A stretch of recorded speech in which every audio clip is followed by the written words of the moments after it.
নমস্কাৰ প্ৰিয় বন্ধুসকল, আপোনালোক সকলোৱে চাগে একেদিন বিহুৰ যা-যোগাৰত ব্যস্ত নহয় জানো? আৰু আমিও একেদিন বিহুৰ যা-যোগাৰত ব্যস্ত হৈ আছোঁ। আমাৰ ঘৰতে ঢেঁকীশালখন আছে, গতিকে ঘৰতে ঢেঁকীতে আমি পিঠাগুড়ি খুন্দিছোঁ।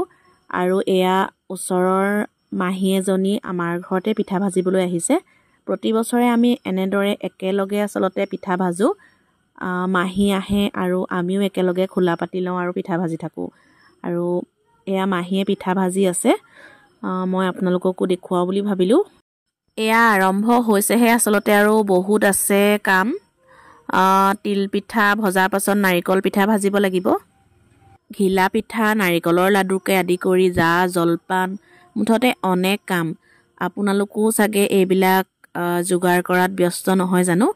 বিহু বুলিলে আচলতে আমাৰ উলাহে হিয়া নধৰা হয় নহয় জানো? তাতে বহাগ বিহু, বহাগ বুলি ক'লেই গা সাতখন আঠখন লাগে। বিভিন্ন কাম, প্ৰকৃতিও গছে বনে নসাজ সলাইছে, কুলি চৰায়ে মাতিছে, কেতেকী চৰায়ে বিহুৰ বতৰা দিছে। আৰু এনে পৰিৱেশত সঁচাকৈয়ে বিহু বুলিলে মনটো আনন্দে নধৰা হৈ পৰে নহয় জানো? এয়াও আমিও এনেদৰে ব্যস্ত হৈ পৰিছোঁ। আৰু আমি যিহেতু গাঁৱত বাস কৰোঁ, গতিকে গাঁৱৰ পৰিৱেশ বুলি ক'লে বিহুৰ মাদকতা আচলতে সুকীয়া। গাঁও বুলি ক'লে আচলতে বিহুৰ নিভাঁজ ছবিখন মনলৈ আহে।